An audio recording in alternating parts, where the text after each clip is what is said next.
All right, welcome to Talkin Hoops Live, and we are talking sectional. I'm not sectional basketball anymore. I'm a week behind. It's regional basketball now, semi-state coming on this week, and Dominique Neely joining me again. And I like having him on because he goes to a lot of games, he sees a lot, he knows a lot, and he was next to me actually yesterday at Southport. One of the best scenes I would say in I've seen in a while, and I've seen a lot of great atmospheres and games, but man, let's start there because that Mount Vernon Pike game, and you see the score scrolling on the bottom line there. Mount Vernon wins it in overtime. Dominic, that game just seemed to get better and better throughout the course of the afternoon. Man, we were spoiled, weren't we? I mean, it was incredible. Back and forth. I did think in the first half, I thought Pike settled a little bit too much from the outside. In my opinion, I thought they could have attacked the rim a little bit more. But obviously, like we've been talking about for a while now, Luke Ertl was just, man, he put on the show again. And like I said, the atmosphere was incredible, right? It was standing room only up there.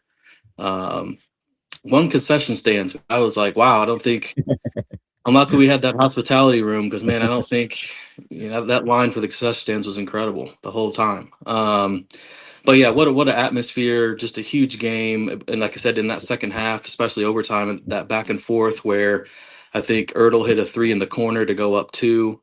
Pike comes down. Kenneth Lampley hits a three to put Pike back up one with like 1:30 left in overtime. And the very next play, Ertl comes down, hits a three off. He threw it over to Max Vise, handed it off to him at the top of the key, hit a three to go back up two.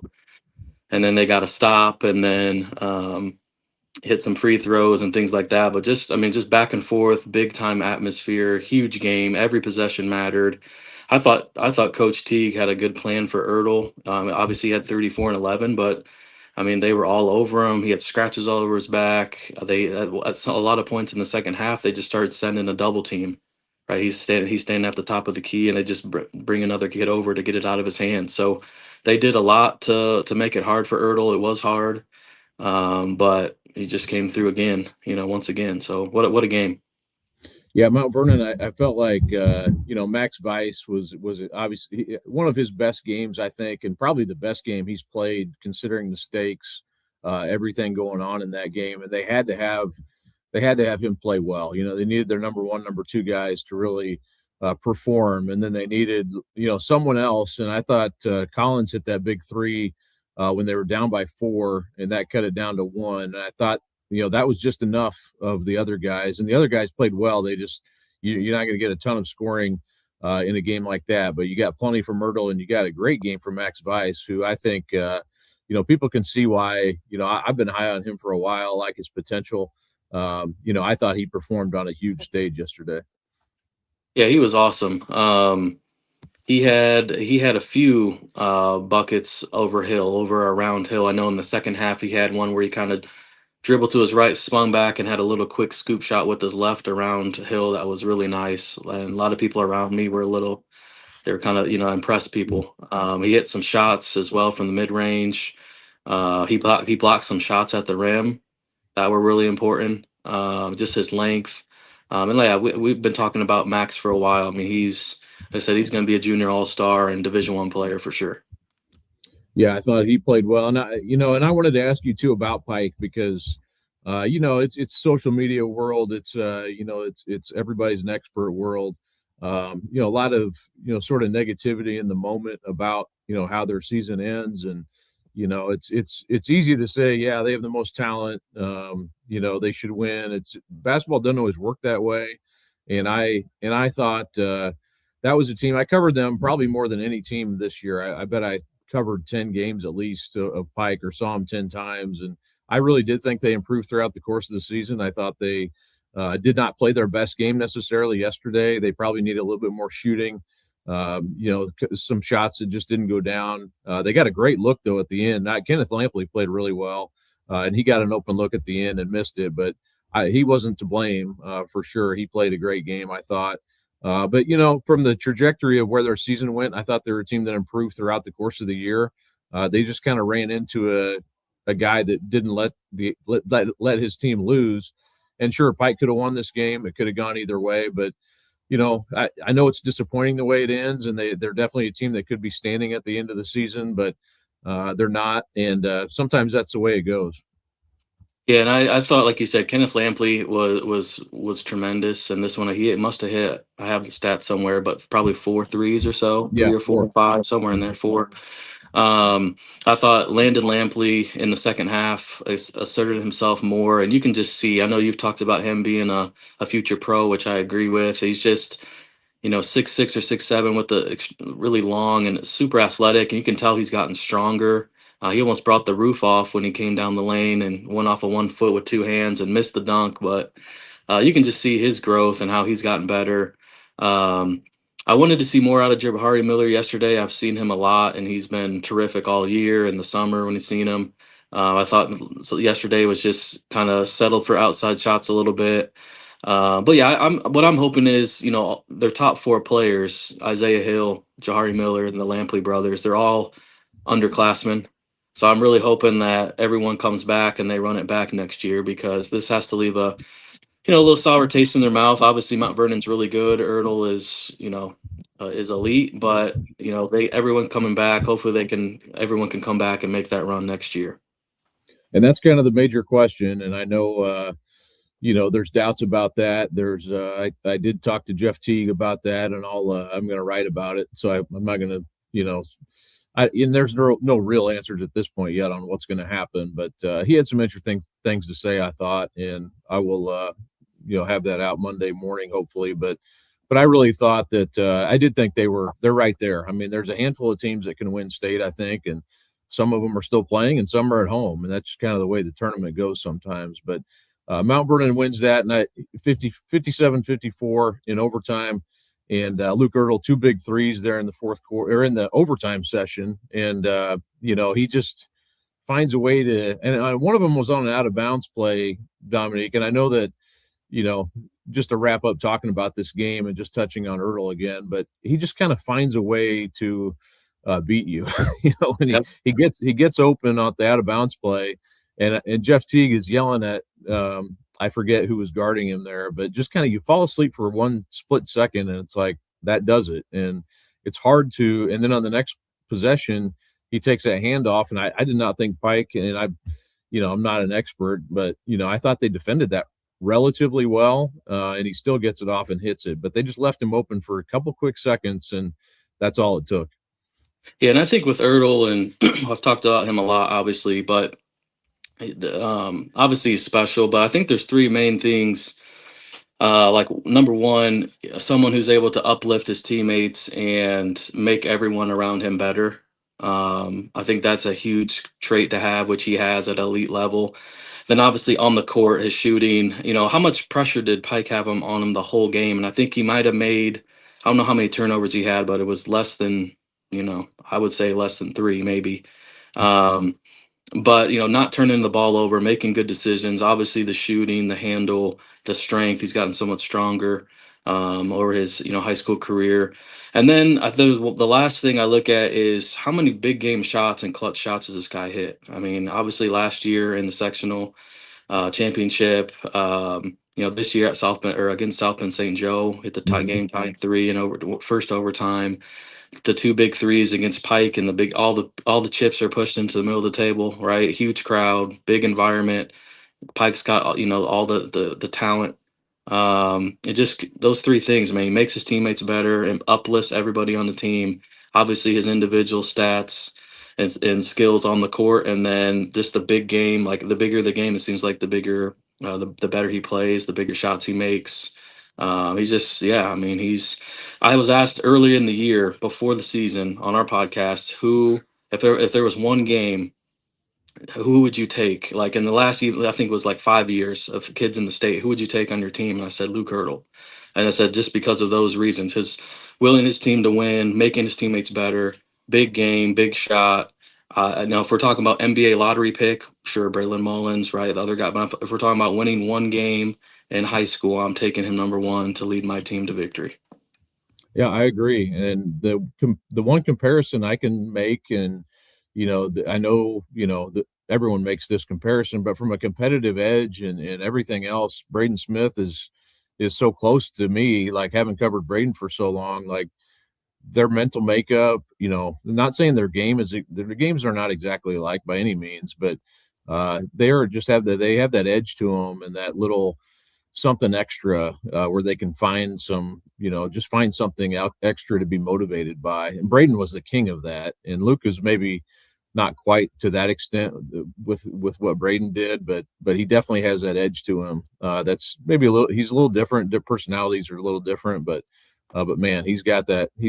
And after the game, it was funny. I was talking to Aiden Doherty, who played with him last year, and he's like, man, that dude's a robot. And I texted his dad after the game. I was like, I'm going to use that. I'm putting that in my story because I think that's a good good description of what he is out there. But that was a great game. And I know I wanted to ask you too, because, you look around the state on Saturday, and one of the biggest things people were talking about after that game was Carmel. Carmel lost. Everybody's kind of wondering what happened over in Newcastle. What happened in Newcastle? Yeah. I thought Snyder. We talked about last week. They can't get behind like they've been doing all year because Carmel will execute and not let you come back like that. And Snyder, just from the jump, everybody just played really well. Trail Ho, Xavier Wilson, Chance DeRossa came in off the bench and hit a couple threes. Tank Pascal, Braylon Fertil. They just got contributions from everyone. They defended at a high level, probably the best they've looked all year defensively. Their guys were able to get downhill on Carmel, I thought, Xavier Wilson and Trail Hogue without a ball screen, which I thought Carmel against Fishers, I thought Carmel kind of made it hard for Cooper Zachary and Jason Gardner to get downhill without a ball screen. I thought Trail Hogan and X or Xavier Wilson were able to do that. And Jordan Woods as well is another one I thought was really good off the bench for them. He came over from Northside this year. He's a senior, athletic, had a few dunks, a nice putback. But they just kind of put it all together at the right time. And I've been saying it all year, maybe since June or maybe since the end of last year. Like Snyder has the most individual talent in Fort Wayne as far as all the way through whole team. And they're, putting it together. What a huge win for Snyder. I mean, I think the last time they've made it this far, won a regional, was back in '09, I believe, when they went down to state and lost to Bloomington South with that loaded team they had, with Jordan Holes and D. Davis and Spencer Turner and them. So it's exciting times for Snyder right now. And Rakonen texts me. He's like, man, we've been getting the tough draws, right? We draw the section or the Carmel sectional, the Fisher sectional, and now they draw Crown Point. So they're going to have another tough one coming up on Saturday. So it'll be a good one to watch.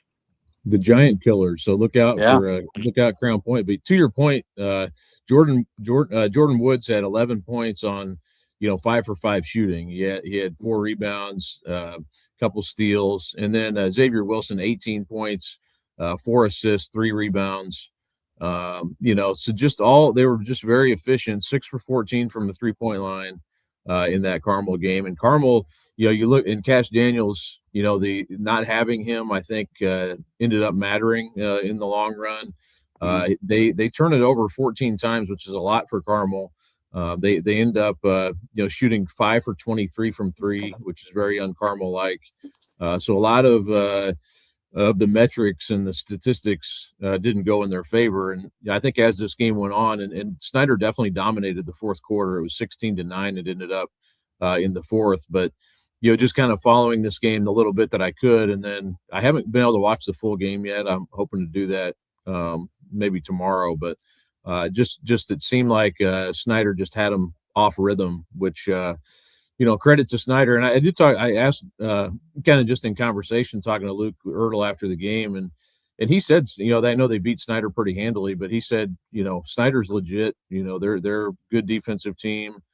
He didn't seem all that surprised. So I thought that was interesting for him to kind of hear that from him too. Yeah, I know. Like I said, Snyder, when they're all clicking like that, they have so many options, and when they're all kind of clicking and they're defending, they are a tough team to beat. And like I said, it has been a kind of a roller coaster year for them. But yeah, I guess Saturday was like the top of that roller coaster. They were playing extremely well, so I was glad to see that. Super happy for Snyder. What else stood out to you as you looked around? It's a good day for Fort Wayne, I'd say. I mean, I know, unfortunately, Blackhawk Christian didn't have a couple of their main guys, but overall, I thought, pretty good day for the Fort Wayne area. Yeah, Homestead was able to take care of business against Harrison. Mac Welker, of course, I think he had 23 and I think double-digit rebounds. So he played really well. New Haven got a nice win over West Lafayette. They have a lot of pieces too, and they got a lot coming back next year. But um, Columbia City, I thought they would take care of business, which they did. Lures had a really interesting game with Bremen. Chase Devine had 31 and was really good. He should be an junior all star, in my opinion. Um, but Lures got up. I think they were up 17 in the third, and then Chase Devine and Bremen came roaring back and took the lead on them. And then I think Lures ended up winning by 4 or so. But like I said, Lures has a lot of kids that contribute as well, and they move on, which is good to see. Yeah, Blackhawk did take a loss to Delta without Bryce Lacrosse, their leading scorer, and then Briggs Parton couldn't play either with both injured. Um, so yeah, really good weekend for Fort Wayne for sure. And then another game that I went home after that Mount Vernon game to watch was Westview and Gary 21st. Mm-hmm. Um, Austin Slayball, like I said, he's a junior and all star as well, in my opinion. He was really good. He had 33. But I thought Gary 21st, I thought kind of like Pike a little bit, probably more than Pike actually, just settled for a lot of outside shots. Got in some foul trouble as well. Um, and like I said, Westview's going to execute. They're going to be in position defensively. Um, like I said, Austin Slayball just kind of took over the game. Caden Grau hit shots when he needed to. Daniel Yoder doing everything you want on a court, rebounding, steals, finishing at the rim, catch and shoot three. Um, so yeah, that was a big win for Westview. Usually, like I said, I obviously went to Westview. We got beat my senior year. We were top 5 in the state all year. We got beat by Bishop Knoll when they had Adonis Filer and they were Mm-hmm. undefeated and went down. And then a few years, like the next year, we got beat by Bowman Academy in the regional.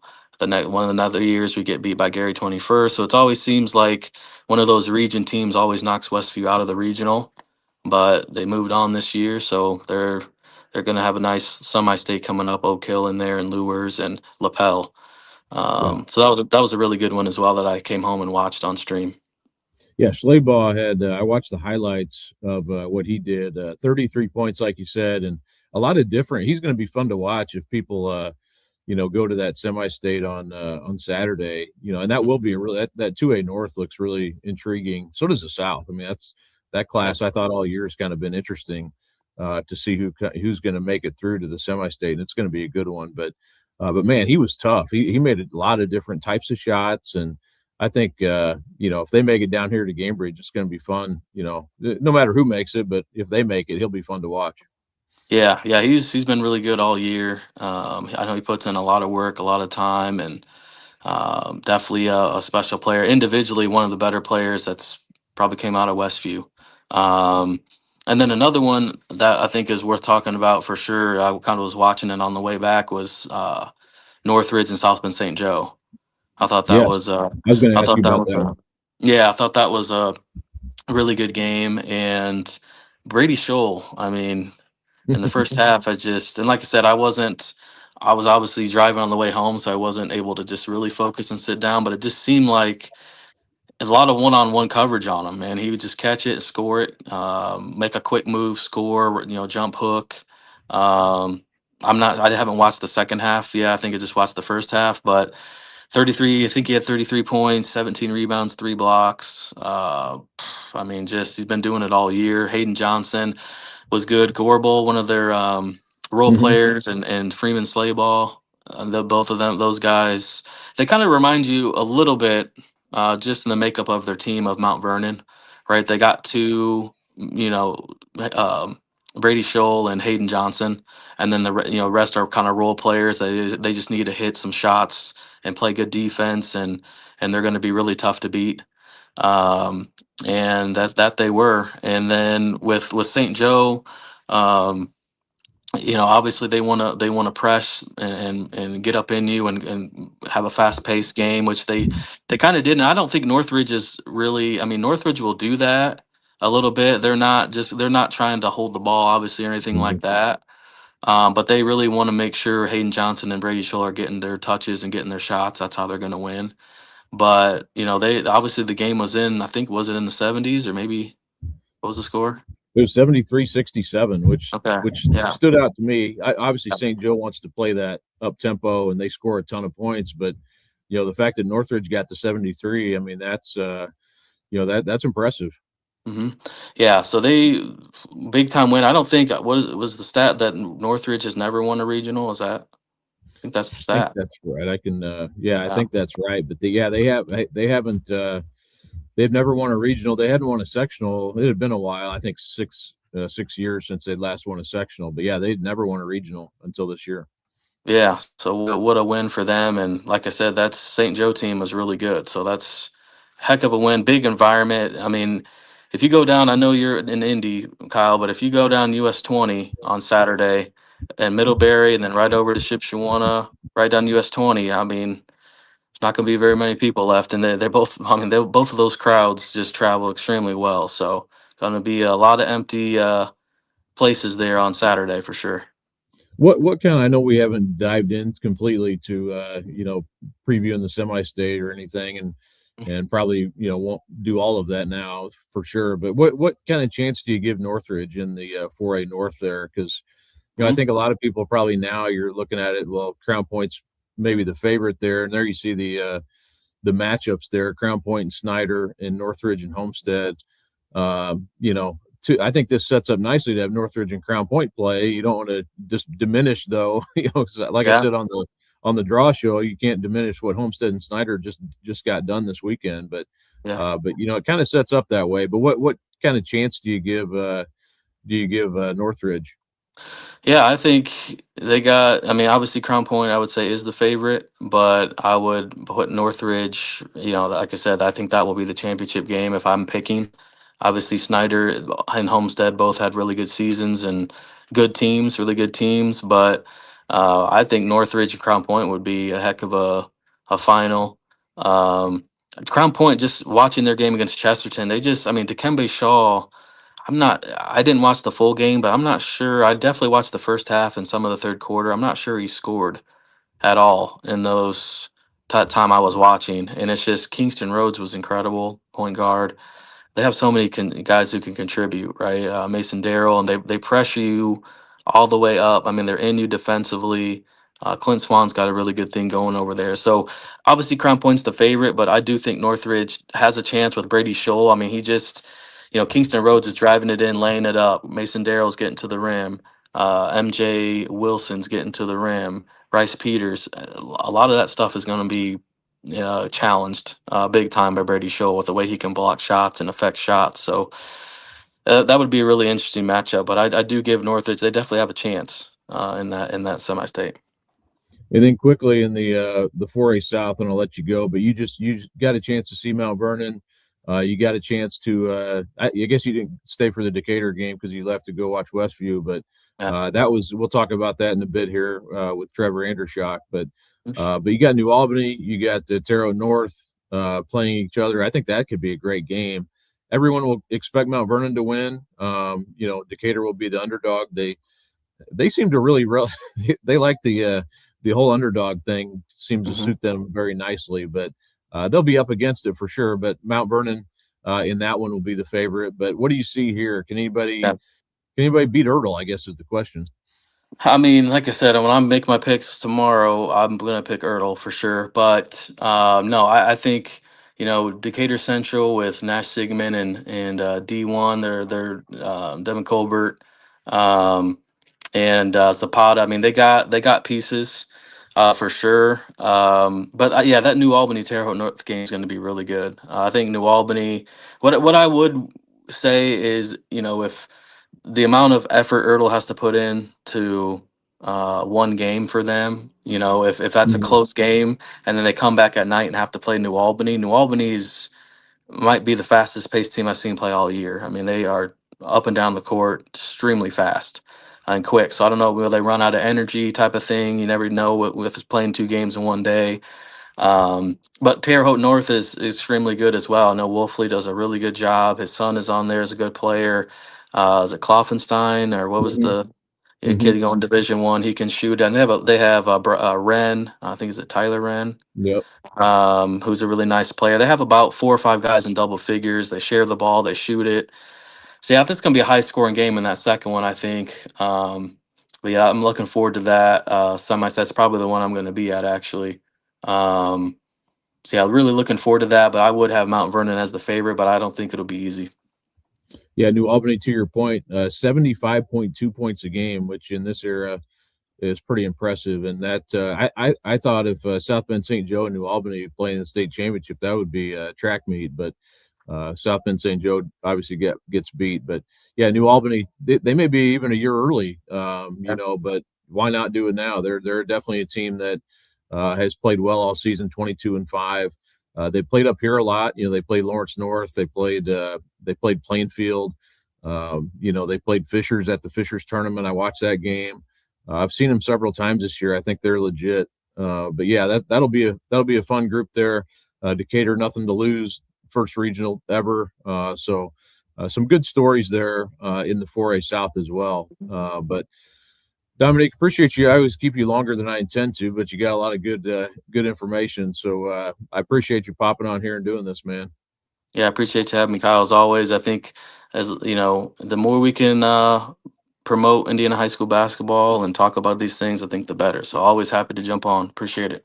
Well, let me ask you, what's the best? Where does yesterday rank as far as games you've been to? You've been to a lot of good Yeah. atmospheres. Yes, I would say I told my wife on the way when we were on our way home, I was like, man, that probably is, I would say number one. I would probably have to say number one. I know a couple years ago, the Fishers and Kokomo game at Yeah, Newcastle, the crowd, the atmosphere was standing room only at Newcastle, but the yeah, game wasn't close right. to what it was. And then I would say, honestly, last year at South Bend, Washington, Warsaw, and South Bend Riley, double overtime was just it was insane. It's like the game didn't want to end. It was nuts. I remember it was super hot in there. It was jam packed. I would just say with this one, the level of talent with Ertl, with Lampley, Isaiah Hill, the high level, high major D1 guys on the court, going to overtime, all the big shots, the back and forth. I would probably say this would probably have to be number one in recent history for sure. Well, it's awesome your kid was there too to see Yeah. it. So that's something. I would take my son to, like, when Romeo was playing, Yeah. or when Southport played Evansville Rights at Southport, and it was 1-2, and I took my son to that game, and those are good memories to have and things that they remember too. I mean, as soon as we get home, who gets the hoop out. He has to do the starting lineups, the handshakes. I mean, it's just like I wonder where he gets it from, right? I don't know, Right.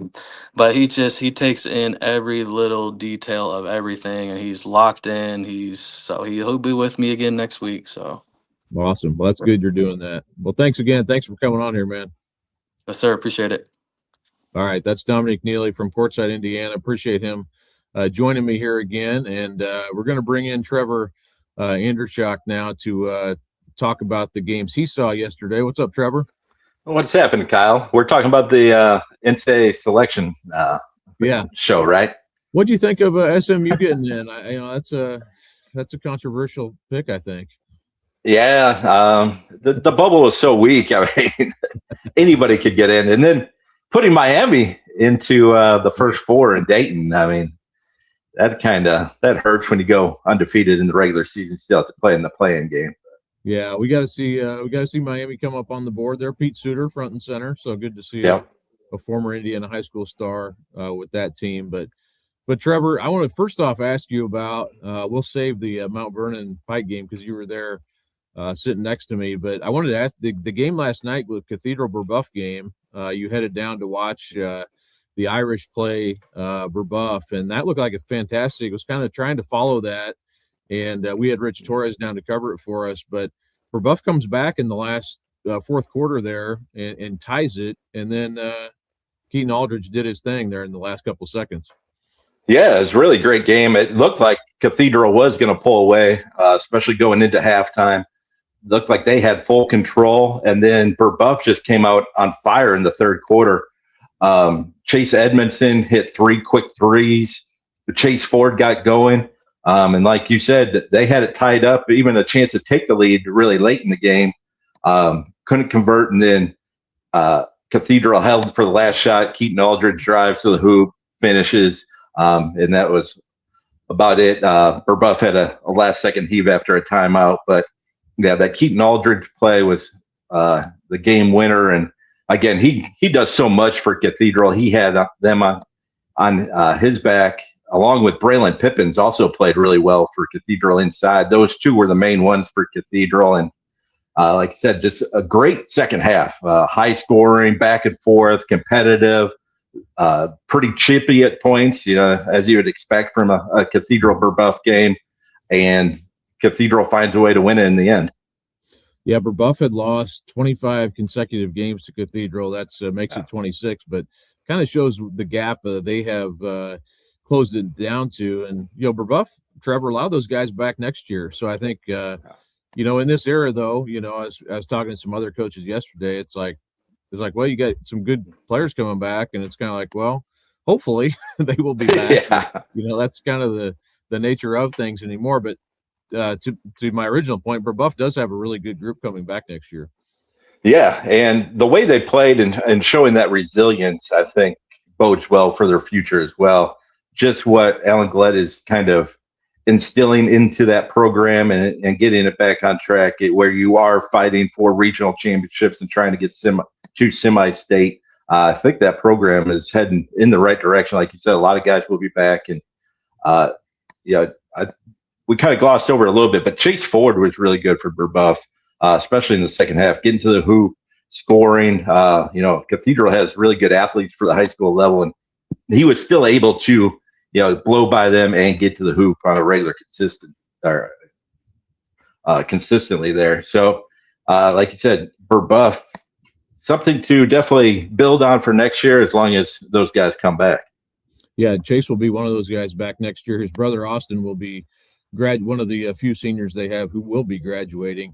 That Cathedral team, though, Trevor, what do you think of their chances? They go into that 3A South semi-state next week, and when the draw came up, I was kind of hoping, we'd see Silver Creek on the opposite side, not playing them, and that turned out to be the case. So that 3A South bracket, it looks interesting. I think all year we were kind of looking at, well, can Cathedral knock off Silver Creek or vice versa? Maybe those are the two best teams in 3A. What do you think, having seen Cathedral last night? What do their chances look like? I think they have a good chance, but like you said, that semi-state at Seymour is loaded. I mean, you could easily see that as like a 4A semi-state. Mm-hmm. There's so many good teams. Silver Creek's got as much talent as anybody in the state, 3A or 4A. But I think Cathedral gets through Princeton. Princeton's a really good team. Obviously, they handled Evansville Bossy with relative ease on Saturday. But I think Cathedral's got enough firepower, and I think Keaton Aldridge will be the difference in that one. So I think they have a good chance in that one. And if Silver Creek gets through Roncalli as expected, I mean, that's a heavyweight fight between Cathedral and Silver Creek. I would probably give the nod to Silver Creek, just like we were saying. Like, the overall talent is overwhelming for the Dragons, and I think it will probably be too much for Cathedral. But we were talking about Brebeuf building for the future. Cathedral's used to winning and kind of has that competitive spirit to them that even when they're outmatched, I think you still have to give them a chance, even going up against Silver Creek on Saturday. Yeah, and I think Cathedral's just very motivated. They're a very motivated team. I wouldn't say it's that, and their talent level is very high. I mean, the talent level of the 2020 was that 2022 when they won state. Yeah, that was off the charts high. So maybe not quite that high, but they're a team too I really like. They've got some good different classes represented. They really rely on Aldridge a lot and Julian Smith as well. But they have some, like you mentioned, Pippins. I think he's had a really nice year for them, and they have some other players too that have come off and had really important roles as well. Skylar Rogers, one of those. Their freshman Gold is another one who's had some good moments this year. So really good team. And Roncalli, they got a huge win yesterday, but Connor Kessler went down with an injury, and that does not sound all that promising, unfortunately, for Roncalli. So that you don't want to be shorthanded against Silver Creek, and it sounds like they might be, unfortunately, because they were really kind of trending in the right direction now too, going into this. But we'll see. Hopefully, he can get ready and be able to play. But we'll see about that. But wanted to ask you too, Trevor. I know you left Southport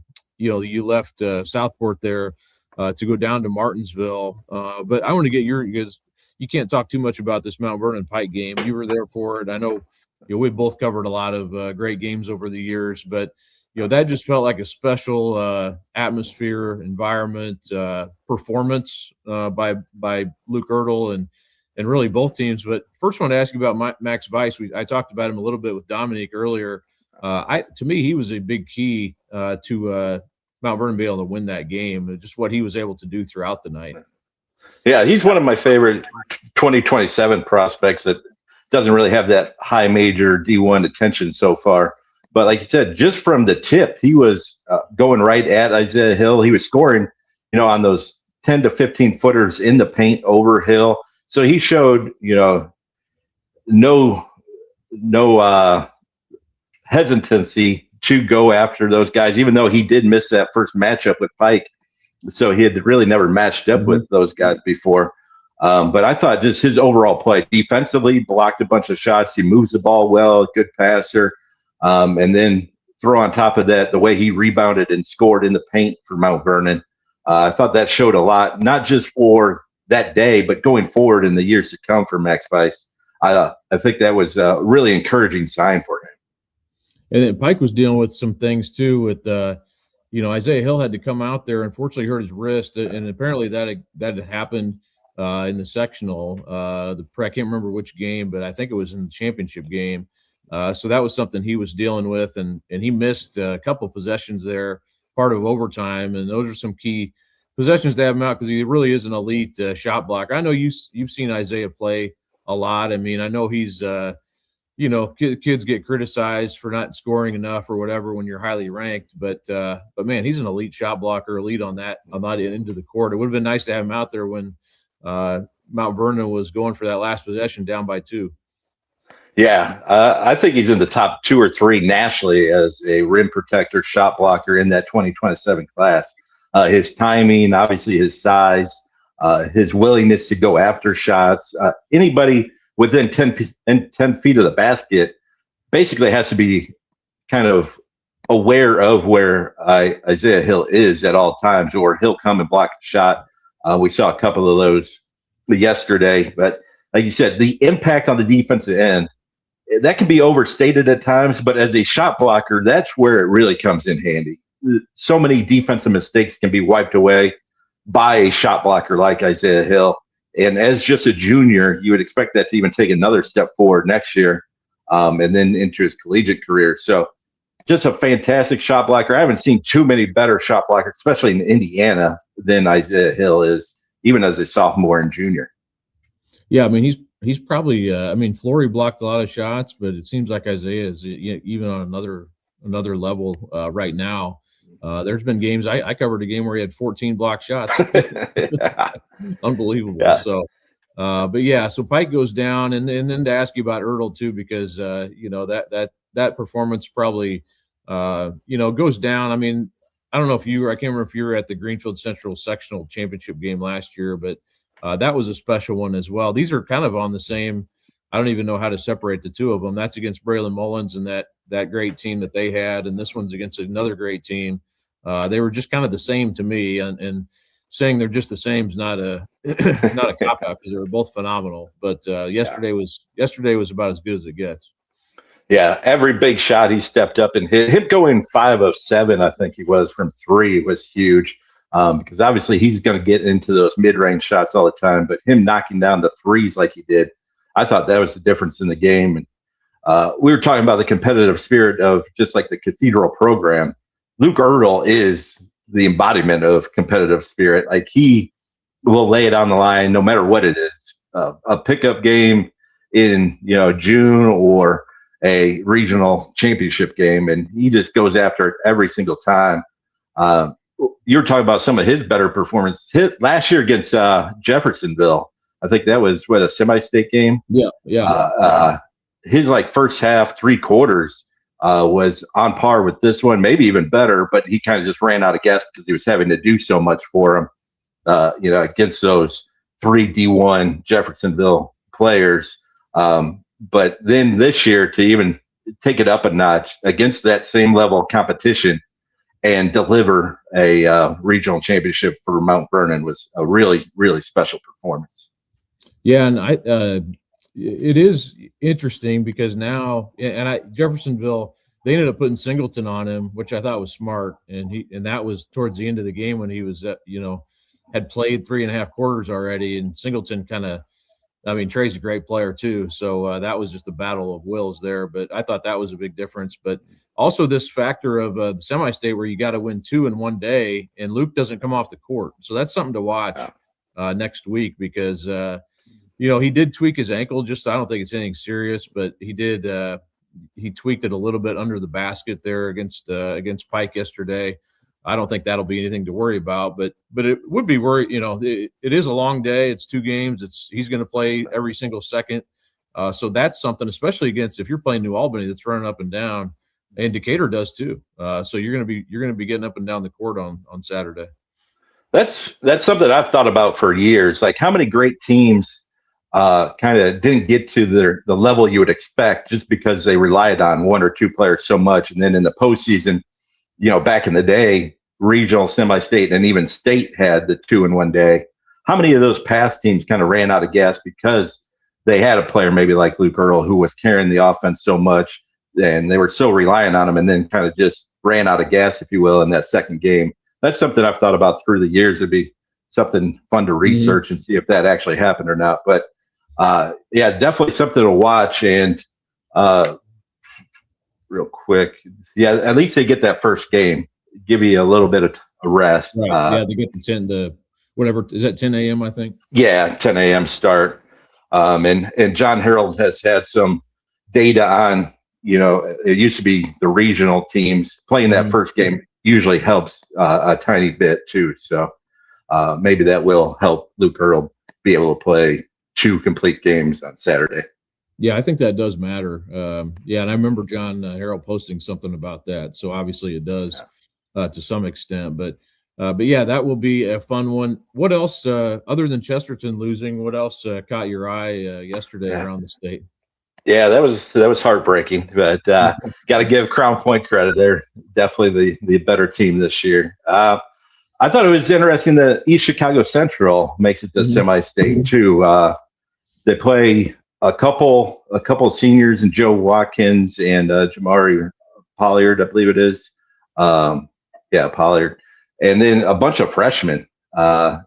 Najee, what is it? Betts, I believe. A freshman wing is a big-time producer for them, somebody they rely on a bunch, and a really bright future, and a few other freshmen alongside with them. So kind of have that weird mix of a couple seniors that have been through a bunch and then playing a host of freshmen as well. For them to get to semi-state this season after, having some better teams on paper in the past, not get this far. I thought that was one of the interesting things of the outcomes of yesterday. Yeah, Columbia City too. I think they're gonna, them getting through, I think was probably expected. But in that 3A North, I think seemed like a part of the half of the state where you just didn't know. And there you see the matchups there. So Columbia City will play East Chicago Central in that second game, and then New Haven will play Delta. I had a chance to see New Haven play up at Kokomo in the Kokomo tournament, and Tavar Baskerville, a really nice player for them. And again, their record, they play a lot of good Fort Wayne teams, some bigger schools too. So they're tough. I think that the possibility of New Haven and Columbia City playing each other, that those 2 teams know each other pretty well. I think that could be the game maybe in 3A North. Although Delta, Mark Detweiler seems to always win games this time of year. Yeah, there's no doubt. And then just away, Austin beat Forest Park yesterday as well. Micah Muller playing a huge part as a freshman. Trayson Roush lighting it up. I thought those two were really, really good. Yes, especially that first half. I think Austin hit 8 of 12 threes to start off the game, get them off to a great start. So seeing a freshman like Micah Muller lead a team and doing pretty much everything for him, handling the ball, rebounding, scoring. I think he averaged like 21 a game as a freshman this season. And seeing him have that type of success in the postseason as well is something I really enjoy about the postseason. I'm glad you mentioned Austin. We're going to have Brent Jameson on the show here later, and he's talked about the job that those guys did. Micah Muller, to your point, Trevor, he is averaging 21.4 points a game this season as a freshman. One of the best, highest scoring, he might be the highest scoring freshman or close to it in the state this year, but he makes over two 3-pointers per game.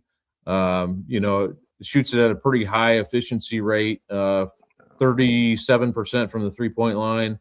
And then Trayson Roush got really hot yesterday. He heated up against Forest Park, and I watched the first half of that game, and they kind of pulled away by halftime against a pretty good Forest Park team. Partenheimer, they were able to hold him down just enough, and the rest of their guys.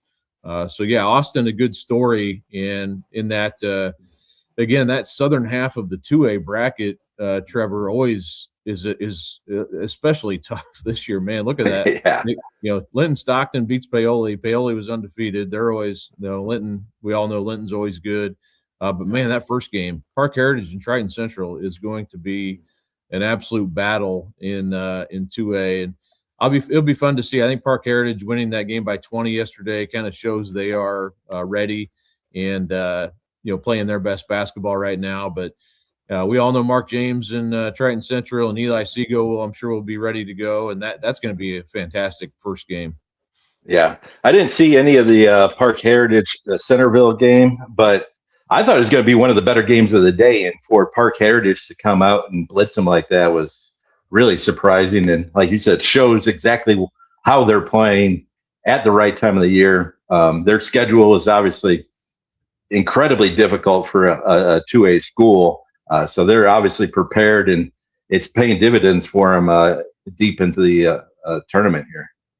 Yeah, and that'll be played at Southport. And I would imagine, the big storyline here is, can Park Heritage break through with this group and win get through the semi-state? They've been to this point 3 years in a row and trying to get through and do it this year with this senior-led group. And I know Trey Shelsky, I can't remember how many points he had yesterday. I know he had a really good game against Centerville.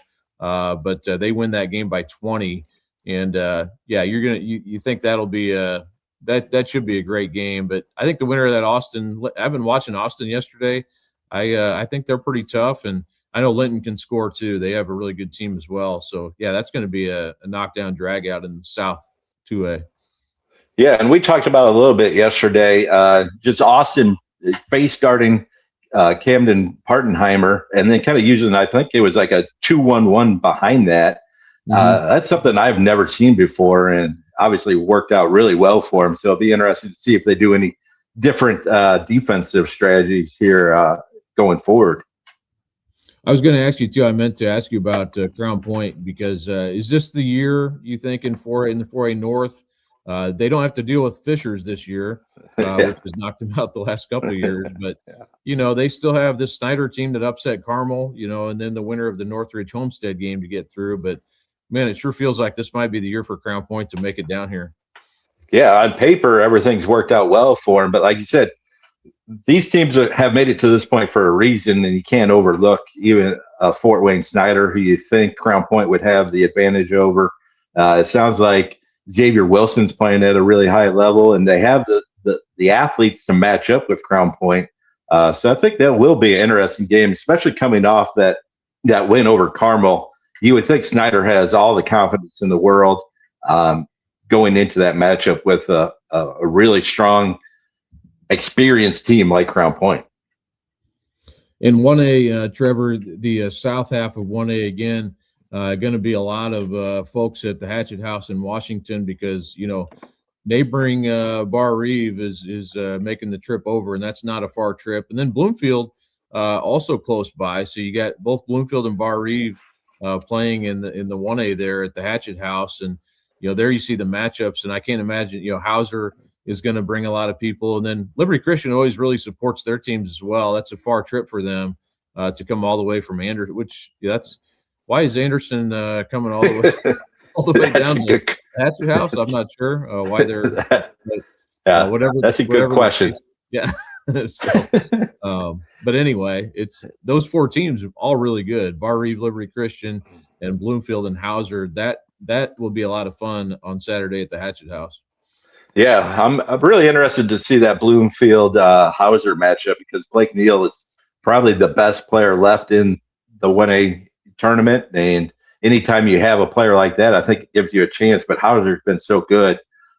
Really interested to see how they match up and what they do with Blake Neal there. But as you said, that just each game there should be really fun in a great environment like the Hatchet House. Especially when it's full, it doesn't get better than that in the state tournament. So yeah, everything or each game there should be fantastic. I'm pretty sure I saw. I don't know. Were you there in 2019 when Center Grove played Ben Davis at the Hatchet House? No, but I remember it. I was not there for it though. I'm pretty sure the game before that was Bar Reeve and Bloomfield, and actually I have to look that up now. But you walked in there, and I got there, before tip off, and it was like every seat was taken. It was an awesome environment. A lot of those people stayed because Jackson Davis was going to IU, so you had a lot of people stay to watch that. But that was just a fantastic atmosphere, and was that's one of the great venues to watch a game is anyway. But that was a great So I'm looking at it here now. It was a semi-state. It was Bloomfield and Bar Reeve in 2019. So that was a game Bar Reeve ended up winning pretty handily, but just a great atmosphere. Yeah, and then in that other game with Ben Davis and Center Grove, you had Dwan Davis against Trace Jackson Davis, right? Yeah, Dwan. I remember Jones. That correct? Yep. Yeah, Dwan Jones. Sorry about that. Yeah, Dwan, and that was Dwan and Jalen Wyndham were on that team. But yeah, that was good memories. But the way this all sets up, what do you think about do you have any strong feelings about how they do the regional and the semi-state now, or what are your thoughts about it? I don't have strong feelings. I think, I don't know. If I had to lean one way or another, I'd probably stick with the 2-game regional and 1-game semi-state, just because it seems like it'd mean a little bit more in that semi-state, and you're a little bit later into the tournament. But I'm a big proponent of trying to get rid of 2 games in one day overall. Play a Friday, Saturday, something like that. Give them some space. So things like we were talking about with Luke Earl, maybe getting fatigued or exhausted after playing 2 full games on Saturday, something that doesn't happen or doesn't happen quite as much. And you see better performances from those top players that are relied on so much from their team. I've always been a big proponent of trying to break that up. I don't think it will ever happen just from the history and tradition of the IHSA, but that's something I would be in favor of. Yeah, I've always liked that idea too, or even making the state finals that way, where it's like a Friday, Saturday, where you end it that way. That's kind of the way I did some research, I did a story last year on the 100-year, I think it was would have been the 1925 tournament. And it was all sort of, the state finals was like y'all came to the fairgrounds and played. It was a big 2-day extravaganza. And I'm proponent of it. Let's go back to 100 years ago and make it. Might as well pull everything back. Let's bring back the jump balls after the made baskets. Let's slow it down. Let's just slow everything down. And what did they think of the Sagarin ratings 100 years ago? They hated them.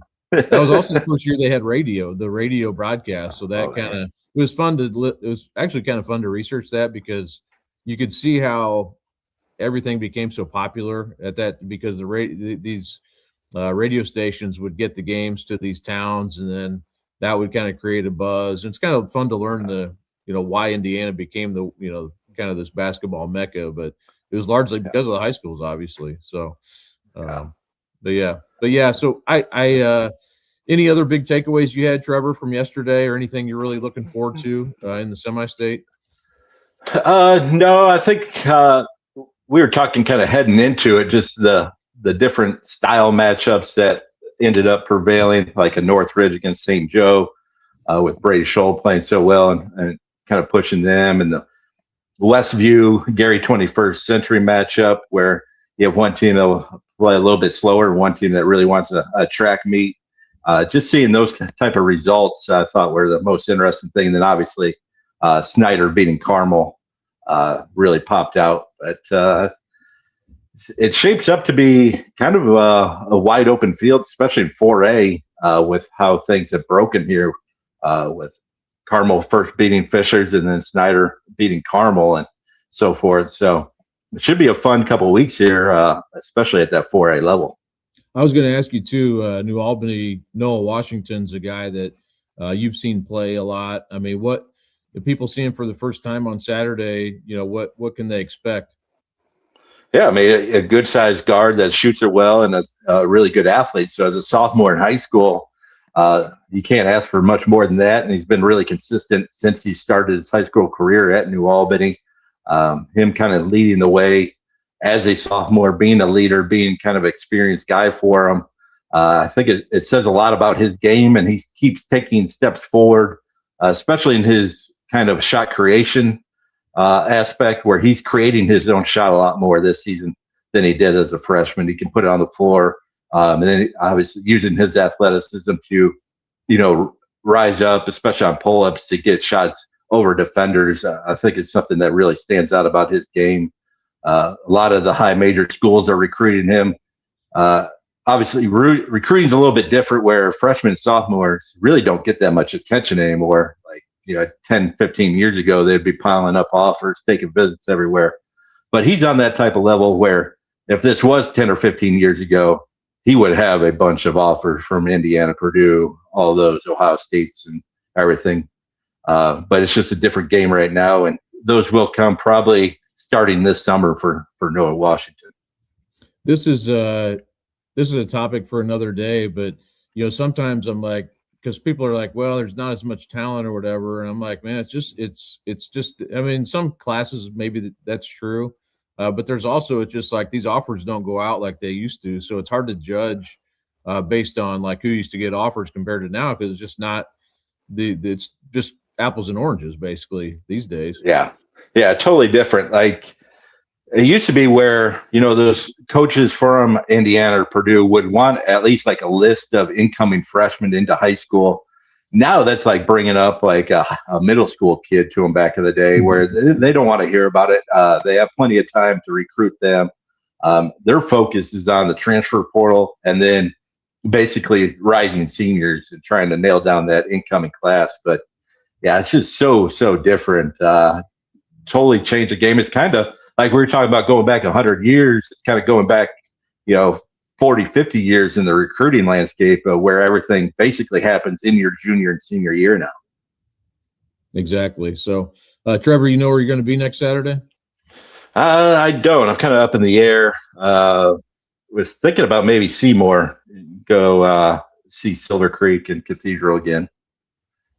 Can't go wrong with any of these places. That will be the 3A South will be at Seymour. So that will be definitely intriguing for sure. So, Trevor, thanks for coming on here and talking some basketball. Good to see you yesterday, and another fun day at Southport. We did get a few tweets out in the second half of one game. Yeah, randomly. You never knew when it was going to go out, but they all went out at some point. I think I saw a couple of your tweets past midnight last night. Well, keep posted, because there may be more tonight. I'll keep an eye out. For 3. All right, thanks, Trevor. Appreciate it, Kyle. All right, we'll see you. Well, thanks to Trevor Andershock for joining me. We're going to bring on Brian Serber, the Decatur Central coach. There he is. How you doing, sir? I'm good. How are you? First regional championship in the history of the program last night for Decatur Central. They beat Lawrence Central 73-60, and I got to say that was with about a minute left, or maybe it's a little bit more than a minute left, Brian. The Decatur Central fans started standing up, and it sort of felt like you kind of get chills in the back of your neck there, because it's like you could kind of feel it. This being the first time, and I think everybody was just kind of enjoying the moment there. Were you able to enjoy the moment in that moment, or did that come later in the evening? Yeah, I mean, it was I got that feel too. My assistant Matt kind of came down and gave me a big bear hug at some point. So I didn't catch a whole lot towards the end of the game there, but it was great.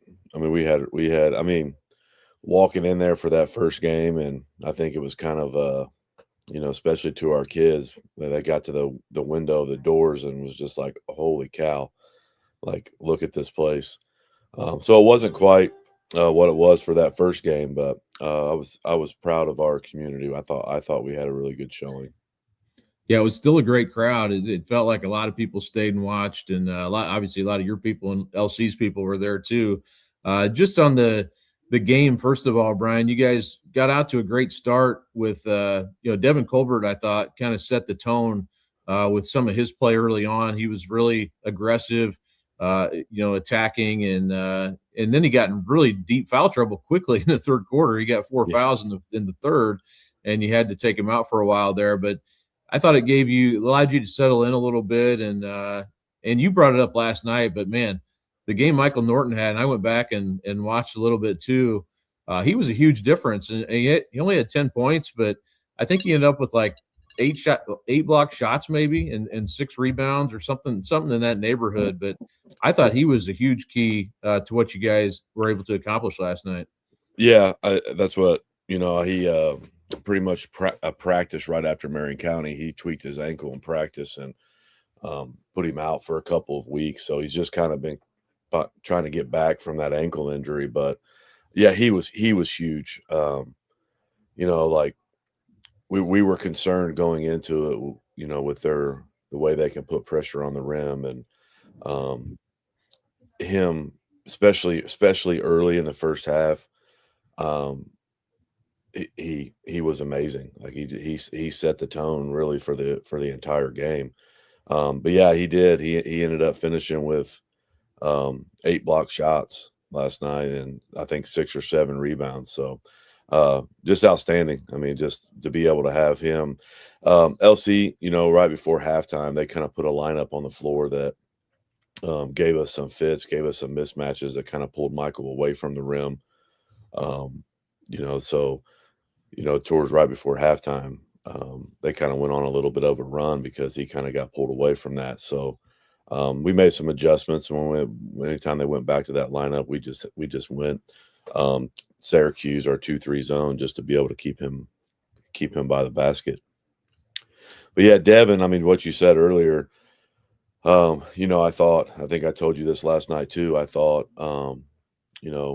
LC's been able to run their 1-2-2 3-quarter press that we prep for all week, especially because Southport had did that to us late in the fourth quarter of the sectional championship game, and we showed some struggles to it. So we definitely put some emphasis towards that, and we thought by putting Elias and Nash kind of behind it, and then just bringing our big up to set a screen on the point guy to let Devin just kind of be a one-man press breaker, and it worked out. And I thought, being able to get LC to get out of that in the first quarter was huge for us. So I thought Phil Washington, said some good things about you guys last night, about how, it felt like he said it felt like your team played with more heart, or a lot of heart, and he appreciated that about the way you guys played. Could you sense that going into the game, that your guys were ready for a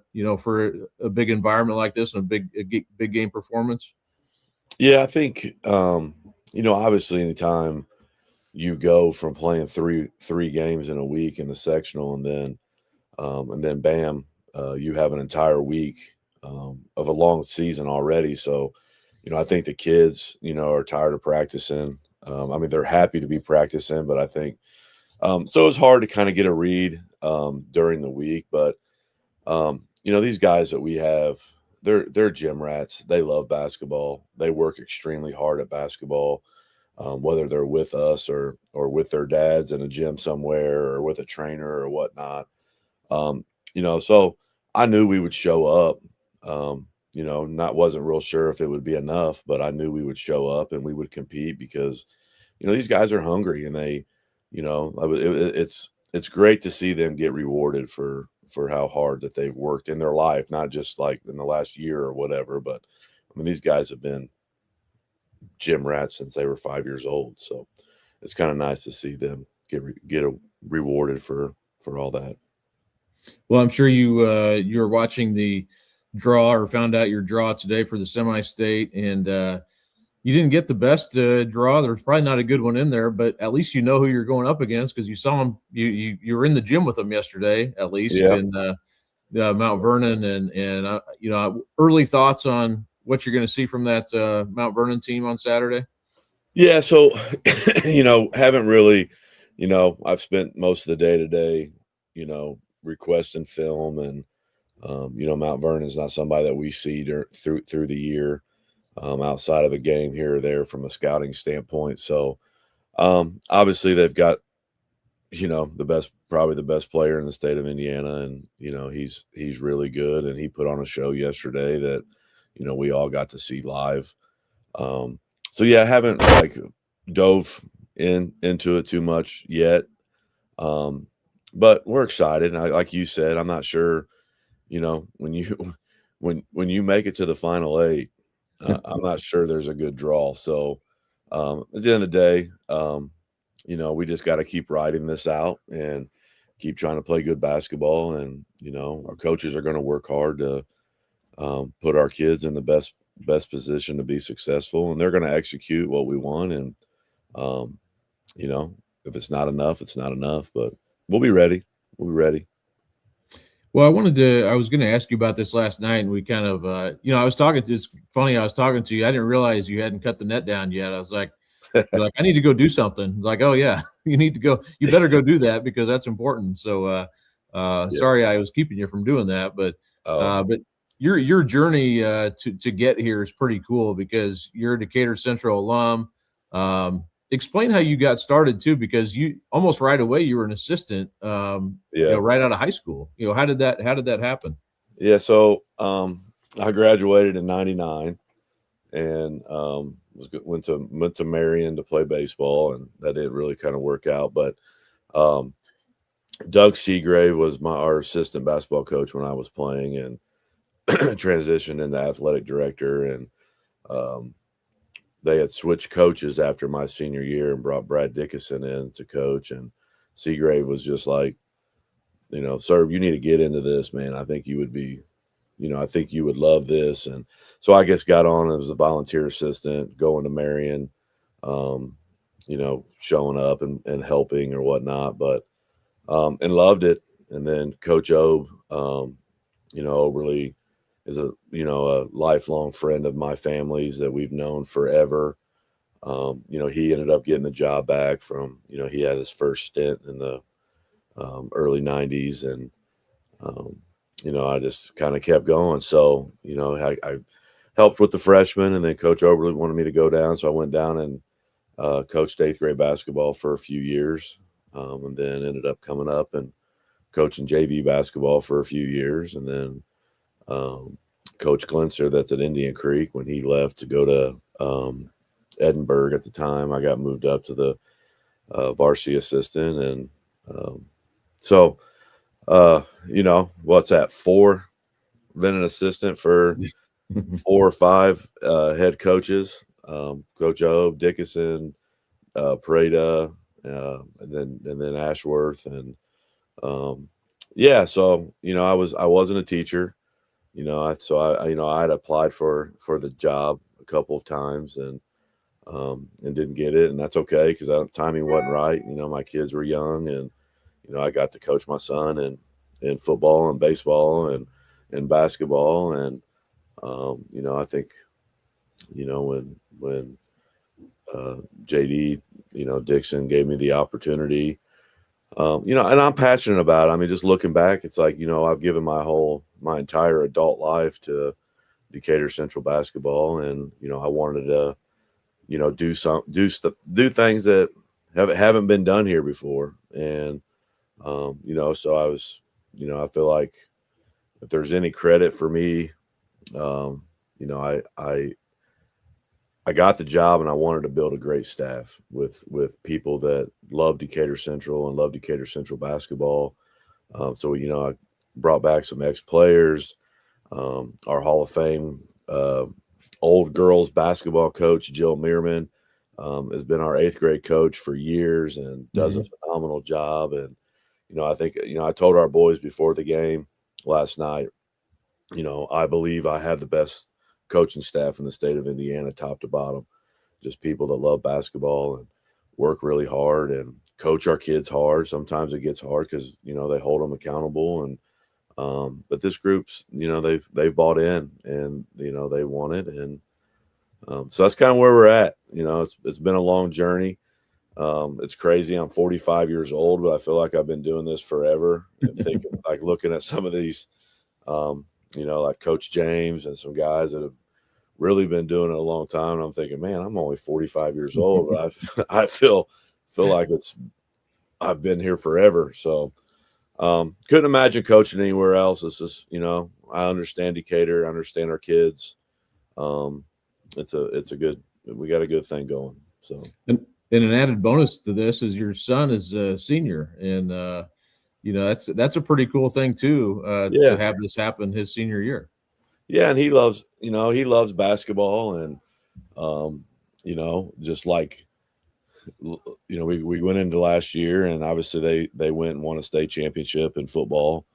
I think Coach Enright, we were talking one day. I think he probably has the most consecutive starts as a football guy. I mean, he didn't start the very first game of the year his freshman year, and an O-lineman went down and he went in, and he's started every game since. So I think at the end of his junior year, he had already played a full high school football career that hadn't even started his senior year yet. So he wasn't able to play basketball last year. He was a little banged up after that state run, and he wanted to play this year. He felt good after football. So it's been great to be able to, experience this with him. And, I'm glad he was a big key in the sectional championship game, being able to bring him in and throw his weight around a little bit with Kalala, I thought was huge. He gave us pretty much like what we talked about with Michael Norton this past Saturday in the regional.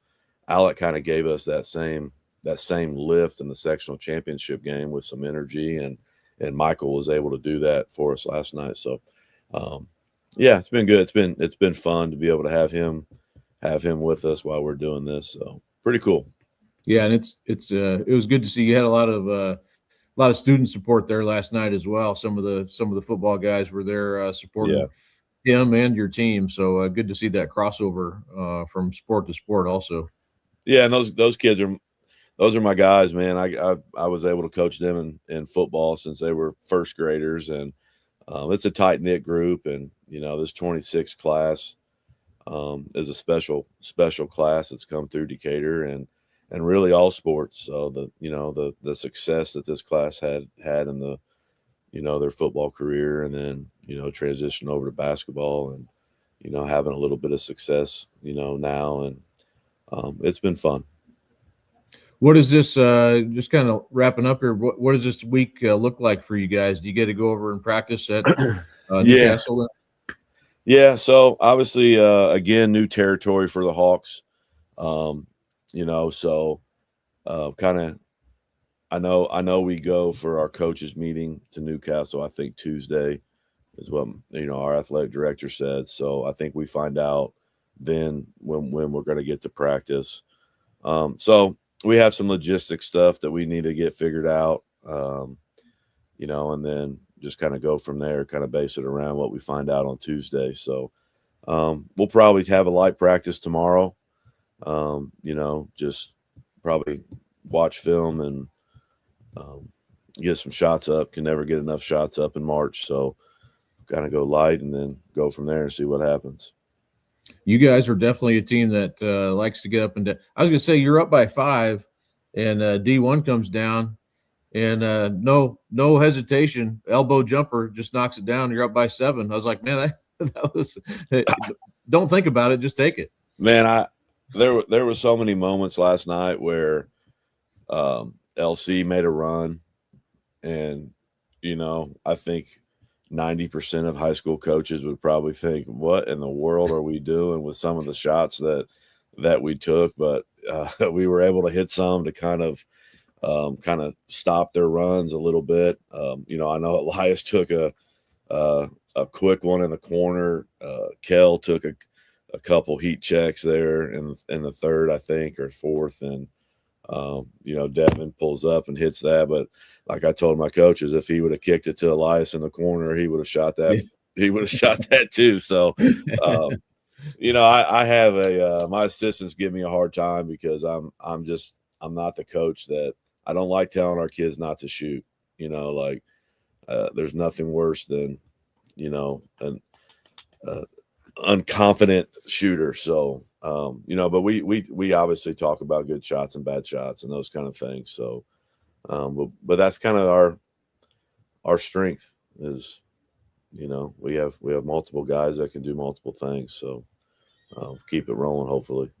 Well, your guys definitely shoot it with confidence. I can confirm that. So yeah, that's a good quality to have. So, again, Brian Serber, thanks so much for popping on here, man, and congratulations. First sectional title for Decatur Central in the program's history.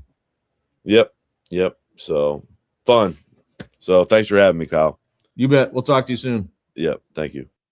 Well, thanks again, Brian Serber, for joining me here again. Decatur Central won last night, 73-60, beating Lawrence Central. And I don't know if that was it was a huge upset necessarily, but I thought I agreed with Phil Washington's assessment that it just felt like Decatur the whole game long just had a sort of an edge to them.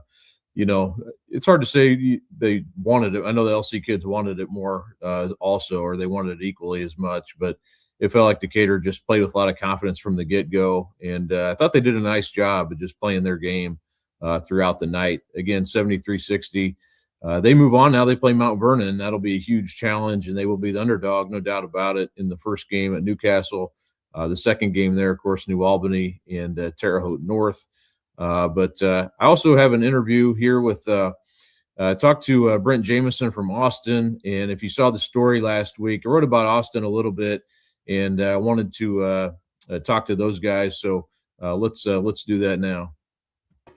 All right, next up here on Talkin Hoops, I'm talking to Brent Jameson from Austin and Braden Conkler. And great game yesterday. Austin wins 64-42 over Forest Park. And I watched the beginning of this game, and it felt like from the jump, it kind of went back and forth a little bit early on, but it felt like in that first quarter and first half, really, Coach, it felt like you guys kind of established yourself with what you're doing offensively. And then I thought you did a really nice job on Partenheimer, making it difficult for him. But he's a tough matchup, man. I know that's he's number one in your scouting report when you go into this game. But, just first of all, just what's the reaction been around Austin in the last 24 hours, and how nice is it to be moving on into the semi-state? Yeah, I mean, the community's just, showed out, and when we're coming home from Charlestown, like every step of the way, there's people on the side of the road, and we get on the fire trucks. And so it's been just amazing community support, and people are really excited. Obviously first regional championship since 2002, which, these guys weren't alive for. So it's been a really cool thing. I thought our guys were fantastic yesterday, just executing the game plan. And, we had a couple guiding principles. You had to stop Partenheimer, make his life really hard, and then, not give up layups. And we thought if we did that, we'd be, right in it. But then we didn't factor in that, 4 of our scorers would all be on at the same time, and that always helps. So I thought it was just a great team effort. Braden, I wanted to bring you in here too, because I wrote about you last week and the situation you went through with the accident last spring. Is almost a year ago, about 10 months ago, and you lost 2 of your fingers on your right shooting hand, and you weren't going to come back to play. Coach kind of talked you into it. I know your mom was talking to you about it. You ended up coming back, And I would say it's no coincidence the record kind of flipped when you became part of this team. But for your story and for you to be part of this historic team, 24 years, like Coach said, since you've been a regional champion, this has got to be pretty fulfilling for you. Yeah, absolutely. I was in, I believe, 5th grade when the last sectional was won here. And I remember watching those guys, watching Drew Bird, and just thinking, like, man, these guys are great. Like, I wish I could win a sectional one day. And then once we got the sectional, we were like, we're not satisfied. Like we know we can go get more. And then winning the regional, I feel like, honestly, like as a team, we seemed more excited when we won the sectional than when we won the regional, because winning the sectional got our postseason run started, and winning the regional, especially the guys in the locker room, we knew that we could go get that done. So it's just another step in our journey, because we've been saying since Coach Jameson started, one of our assistant coaches has been saying A-Town state bound. And at first, a new coach comes in, we're not all the players are necessarily bought in, but everyone on this team completely believes that we can go all the way. We win 3 more games and we're state champs. So that's what our main goal is right now. But obviously you can't look that far ahead. So looking at the next game and just winning that first possession and going from there. Coach Jameson, I know, you mentioned in the story about how you had tried talking BK into playing on the team, and then he eventually comes back in that first game, the Paoli game. You guys only lost by 1. He was part of that game. And then kind of ever since then, your season has taken off. But just kind of describe what he means to you and your team, really, and what his impact has been, and I guess what you thought it would be before he even joined the team. I think we all had a pretty good idea, anybody that's ever been around him, what he could bring to the team. I think it was more of, he had to understand that. And we knew once we got him back that he would be really productive. There was obviously some concerns. Okay, is he going to be able to handle the ball? Is he going to be able to shoot? He answered all those. But you just knew that, based on last year towards the end of how he was playing and how productive he was, that he could still come and get a lot done. And I think, it's pretty well documented at this point, like his leadership, and he's an inspiration. But I like to make sure people know, okay, he doesn't score a lot of points, but he plays 23 minutes a game. He's BK. What are you, 5? Don't lie. What are you, 5'10"? I'd give myself 5'10" with shoes on. So he's 5'10", and he started, and he played anytime he was in. He was guarding, Partenheimer, who's 6'9", and held him to 13 points on inefficient shooting. So it's not just that he's like a cheerleader and a rah-rah guy, which he has that quality to him as a leader, but he's super productive and setting screens, getting loose balls, and defensively, he's really, really good. Yeah, enjoyed watching him yesterday. Physical player for his size, for sure, at the height he's at. But BK, what do you when you did come back to the team, what did you think you could bring to the table, and what has this I guess for you personally too, just what has this season been like for you as a senior to to not only be part of this, but be a leader on a team that's doing this for the first time in more than 2 decades? First coming back, I wasn't really sure what I could bring to the table. That's one of the main reasons I didn't join in the first place. And even in the Paoli game, it was just my leadership factor, like something to get the guys going. Like they'd kind of been down, season started rough, 1-4. And then I think being there just kind of gave them the extra spark that they need. Like the guys can play. Like in the sectional championship game, we only had 4 guys that can score, which our main scores are the only ones that scored. They can play. They just need a little boost of confidence. They're young, and so coming back, getting them going is what really showed me what we could do as a team. And then I was able to find my role more after that. Coach showing me different things, like how to get the angles right on flare screens and stuff. Because like we just talked about, I'm not that big of a guy, but if you set a strong, good angle on a screen, you're going to get somebody open, So learning how to get the players open and watching them go get a bucket, it's one of my best things, one of my favorite things to do. We talked about that in film the other day. If I do a grenade action, pitch it off to Micah and set a screen, watching Micah get a bucket, it's one of my favorite things to do. I get more excited when he scores than if I get a layup or something like that. But coming back, once we started stringing games together, the momentum really started to build, especially for us. The guys in the locker room and the coaches knew the whole time that we could win. but showing everyone around you that you can win and like getting more people to buy in, that was really important because, I mean, the more support you get, the better the train rolls and everything. So that's been really good. But especially lately, like we're sparking at the right time. We're gluing together. Our team chemistry's been great lately. And we're 16 out of our last 19, Coach? Something like that. I'm not sure. It sounds right. I think that's right. Yeah.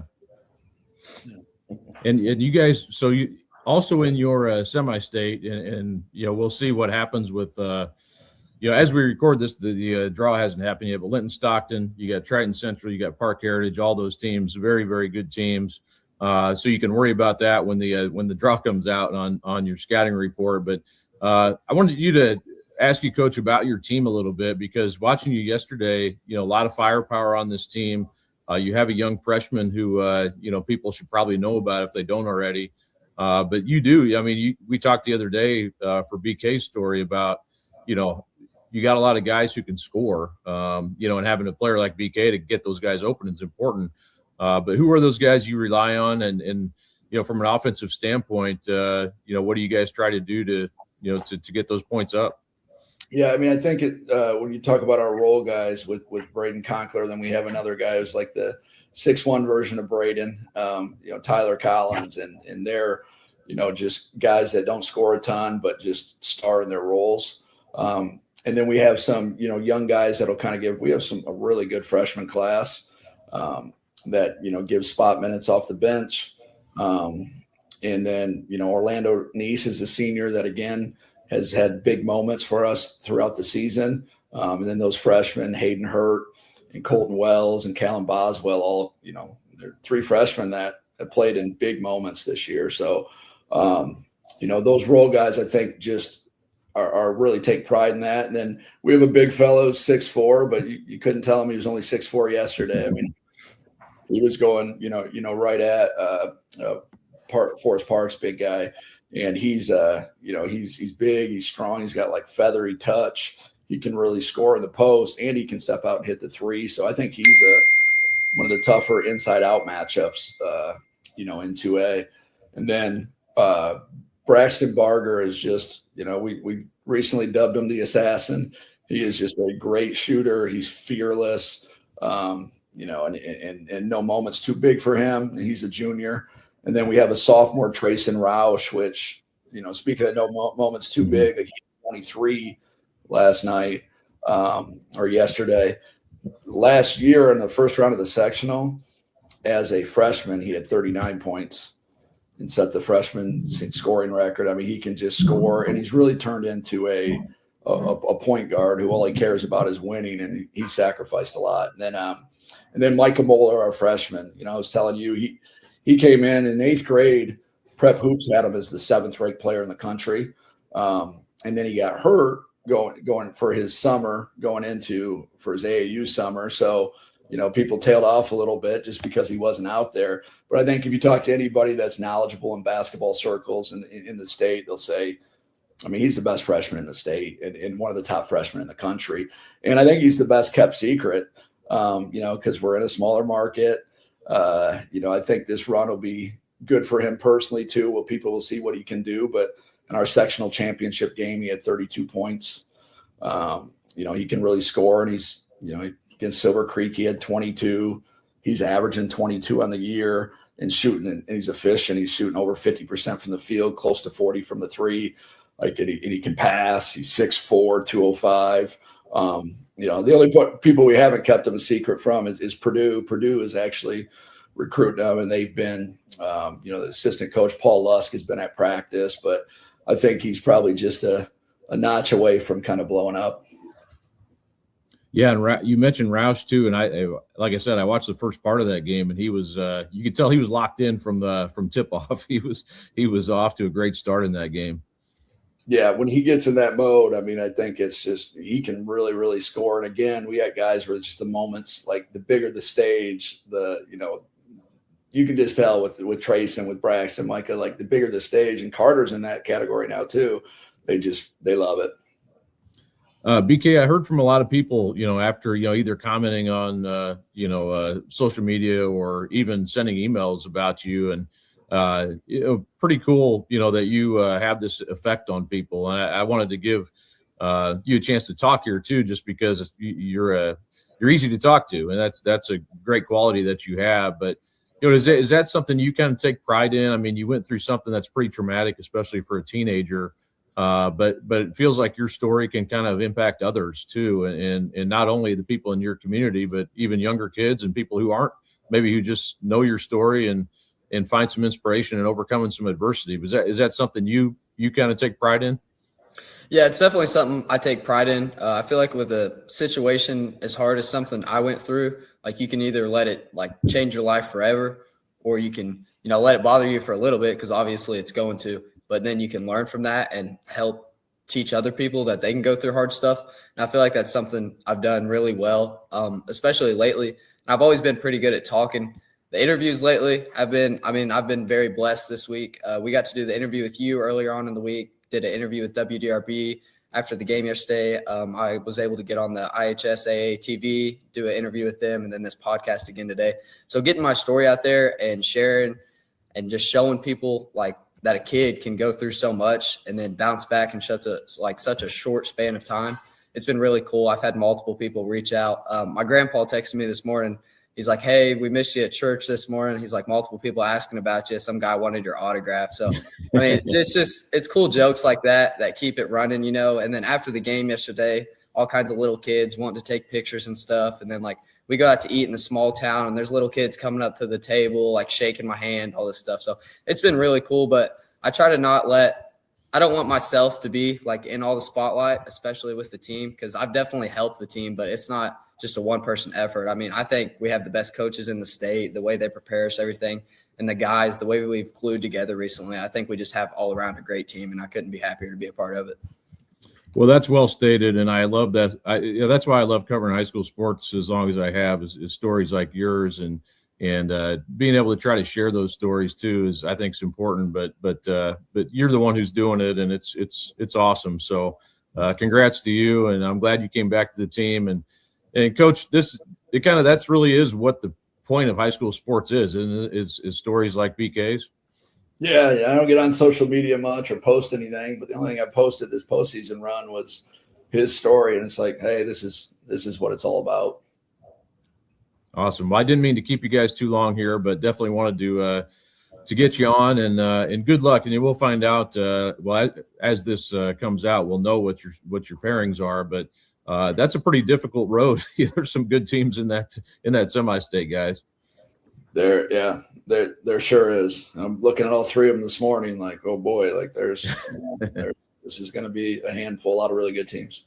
2A South always seems good, a good group, and definitely this year too. So that will be fun, and good luck to you guys. Thanks again for doing the story last week, and then coming on here and joining me again today.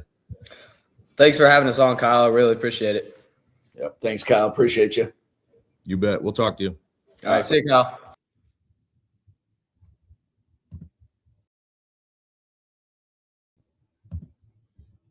Well, again, thanks to Austin, Brent Jameson again for joining me.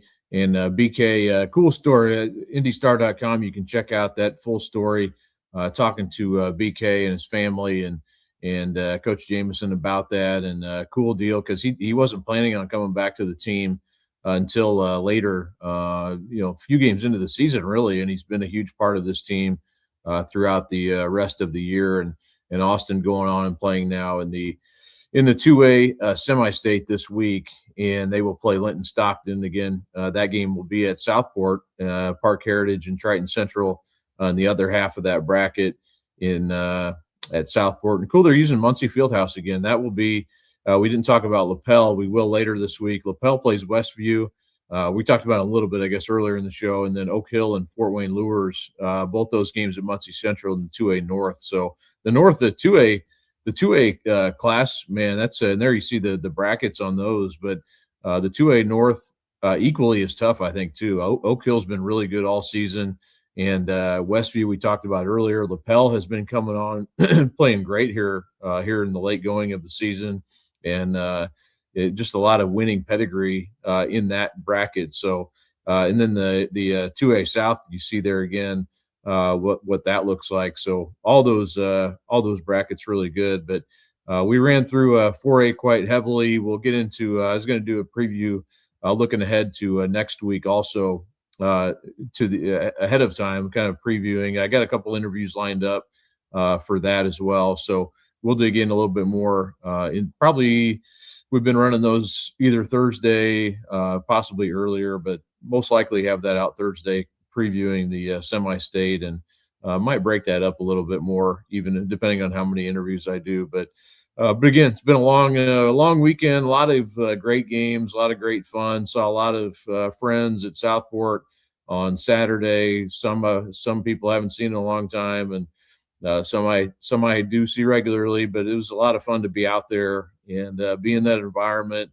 Doesn't get any better. I mean, Southport needs better Wi-Fi, as we all know. But other than that, man, I mean, what better place is there to watch a game in March than a full Southport Fieldhouse? It just doesn't get any better. So that was fun. It was memorable. It was a great game. Two great teams going head to head, and then Decatur winning their first regional too in their history. So a lot of great stories out there. Nothing better than March. But appreciate everybody for joining us here. All the guests for coming on and talking with me. And the semi-state is out, and we will preview it all week long. So appreciate you guys being here.